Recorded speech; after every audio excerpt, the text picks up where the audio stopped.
Hi, I'm Nate DiNiro, the executive producer of Open Affairs TV, and I'm here with Sara Schacht, executive director of Knowledge as Power. Welcome. Thank you. And thanks for sitting down with us. It's a pleasure. Thanks. So, what is Knowledge as Power? We're a 501c3 nonprofit organization, and we're based in Seattle, Washington. Our mission is to help citizens become informed and effective in the legislative process. Mm-hmm. And over the last year or so, in addition to our online services, which help citizens track legislation, communicate with legislators effectively in a very personalized way, we've expanded to include other projects which assist governments in opening up their information and engaging with their citizens. Terrific, terrific. Well, what's the most interesting project that you guys have been engaged in? We've had a lot of interesting projects this year, but I think one of the most interesting for me has been the usability study we did for the city of Seattle on seattle.gov, which is an incredibly complex, large city website. I believe 195,000 pages. And on their homepage, they had 128 links. Wow. It hadn't been redesigned substantially since 1996. So for less than $1,000 in donations from the city, Knowledge as Power put together a usability study where we studied all of these pieces of the site and brought in real citizens from Seattle to test out the site, while in the other room, city managers and IT folks were watching as citizens struggled to use the website. And so this really changed the culture around redesigning the site. It brought people together, and it motivated the city to really make substantial changes in investment. So they're relaunching the site, and we're proud to be able to do that at a really affordable rate.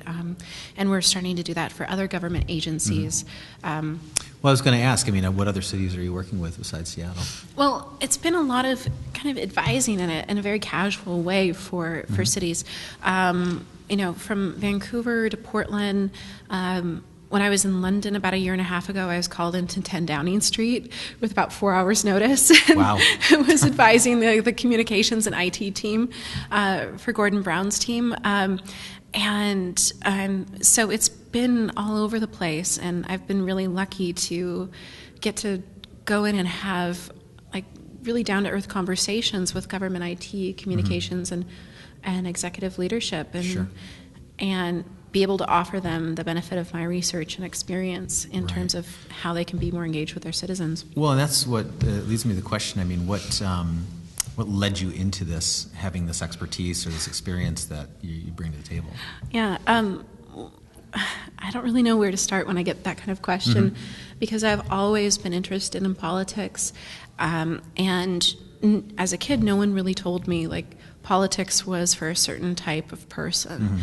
Is there any sort of training that you've had, or job experience that you've had, or professional experience that you've had that you either brought to government, or was it experience that you had in government? Very early on, actually when I was 20, what led me into the open government field was that I was elected by my student body in college to just make sure that their advocacy needs were met in the state legislature. And in doing that work, I realized that the tools that we had available didn't match up with the needs to help individuals be informed and effective.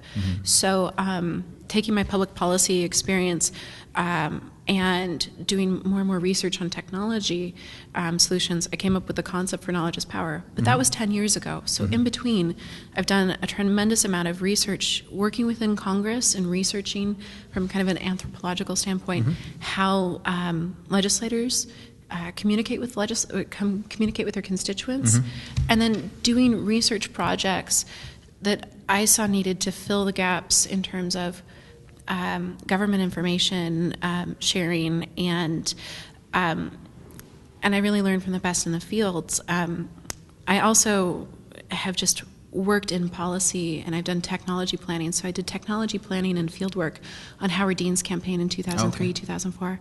And I was lucky to attend University of Washington, and where there were where was the first school for internet studies in the world. Oh, wow. So, yeah. I have a Sounds pretty like, diverse background. Yeah, no, absolutely. It's interesting because, the movement, or what's happening in open government is it's relatively nascent. I mean, we're just getting off the ground with it, so it's really interesting to hear about how people are sort of getting into it.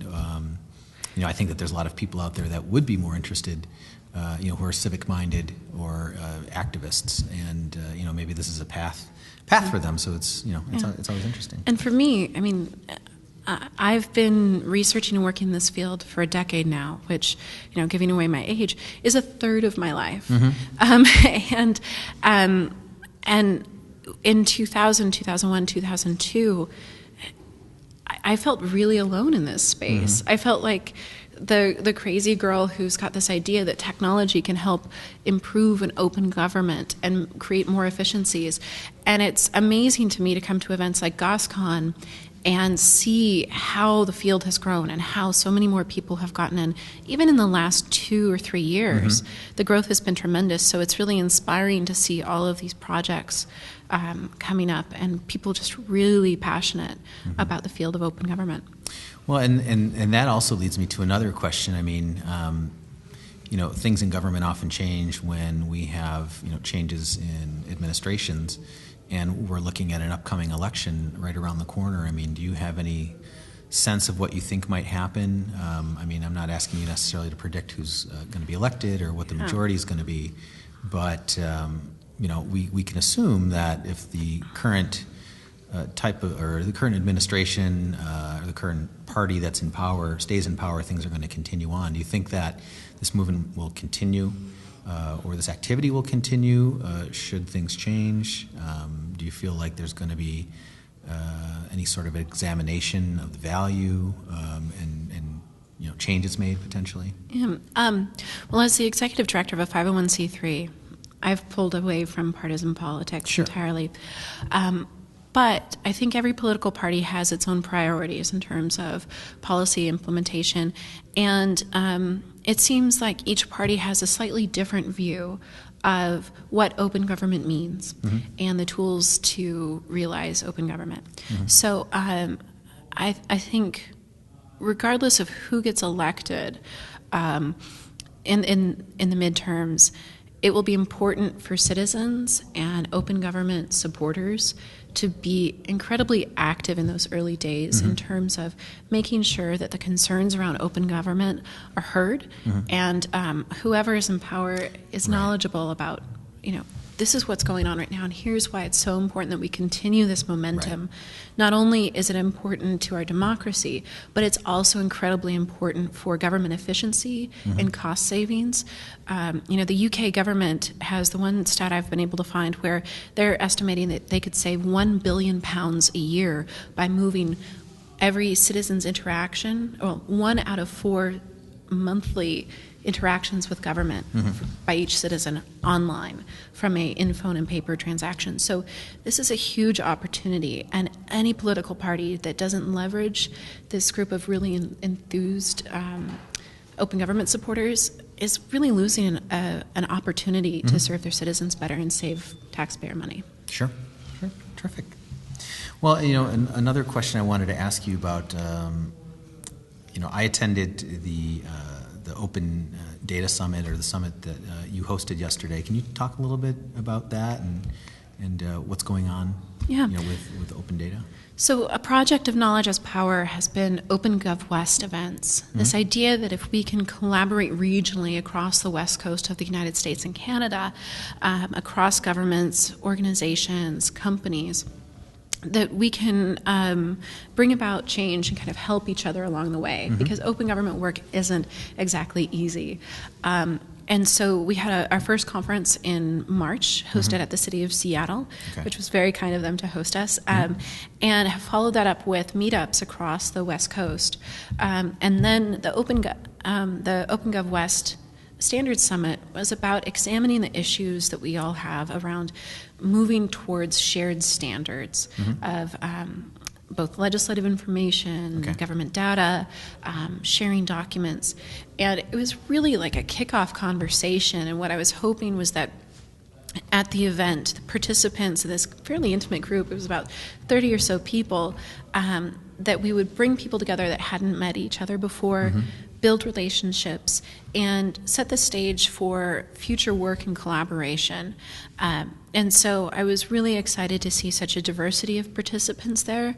And we went far beyond the West Coast in our attendees. We had attendees from Japan. We had attendees from New York and D.C. In-person attendees. Wow. Really exciting. So, it was just a thrill to have Marion Royal from Data.gov join us. So I believe it was really just a conversation starter, and we're looking to bring these folks back into future events, which focus in more detail on the brass tacks of how do we work towards standards together? Are there pilot projects that we could collaboratively launch?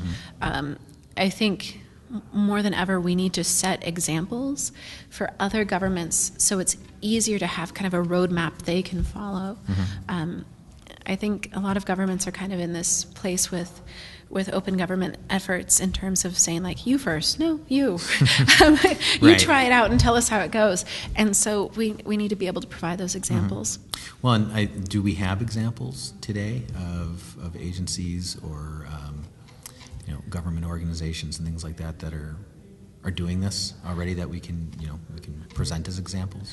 Yeah, I think that there has been two types of examples in the United States. There's been kind of collaboration, sort of independent collaboration, where we see several cities and governments putting out data.gov sites. And it's been interesting to compare amongst each of them what types of information they're putting out, what formats they're putting it out in. And then we see in places like in Europe and in Africa, buoyed by intellectuals, professors in Italy, are working on a common legislative XML standard called Acano and Toso. I recently returned from a training program in Italy. I received a scholarship to go there, and was trained in this international standard for legislative XML. So it's been interesting to see how the Europeans and Africans, the EU, have been working together on a standard so that all of our legislative information can be shared freely, and in the future we have clear records and reading of our legislative documents. I think there's examples like Quali from the university sphere of sharing of code. We have efforts from Code for America and Open Planning Project in terms of putting code out there and sharing. And I think we'll see some standardization come out of those shared projects. But in terms of a organized partnership amongst governments, they're really rare right now, and they're nascent. So I think they need as much support as they can have. Terrific. Well, when is your next event? Our next event is in Victoria, British Columbia. It's on November 10th. We're hosting at the University of Victoria, OpenGov West, BC. It's a province-wide conference and our first conference in Canada. It's been exciting to delve into the issues that the Canadian government on the provincial and municipal level face in terms of opening up their information. And the Canadians are very, very concerned about privacy. Right. In fact, the Canadian government doesn't allow any of their information systems to be stored on U.S. servers. Right. In response to the Safe harbor? No, no. In response to, oh goodness, I can't remember the term for it. We'll come back to it. It was a Bush administration policy on information. The Patriot Patriot Act. Thank you. How can you forget the Patriot Act? I don't know. Anyway, in response to the Patriot Act, so they have a lot of interesting issues, but we are excited to be hosting so many members of provincial government and ministers. So it's a lot of fun. Do you anticipate a lot of people from the States heading up there? I mean, have you had attendees from Canada showing up at... Yeah, OpenGov West in Seattle was an event that included California, Oregon, Washington, Canada. So we had people from BC and Alberta joining us. And the BC conference, we will have a few Americans coming up there that are interested, but it's mostly folks from the province or from Alberta and Canadian. Well, do you see opportunities for cross-border collaboration? I mean, obviously, but really good examples of where that might happen? I see a lot of potential there. The Vancouver Archives and the Vancouver City IT folks are incredibly interested in collaborating on code projects with American counterparts. Mm-hmm. The City of Vancouver, due in large part to the work of David Eves, who advises the Mayor's Office in Vancouver, they passed what's called the Open Motion, which allows Vancouver to use and build open source technology. Mm-hmm. And so they're incredibly interested in sharing with Seattle, King County, Portland, other cities. And the city of Edmonton, Alberta is really becoming a global leader in terms of opening up government information and modernizing their technology. So I think that there's a lot to learn from cross-border collaboration. Mm-hmm. And it's really interesting to delve into the issues that each nation has. I think by learning about what the Canadians are dealing with, we examine issues that we perhaps wouldn't have thought of within our mostly American conversations. Oh, terrific. Well, thank you very much for your time. We really appreciate it. And we'll see you next time. Thank you. Thanks.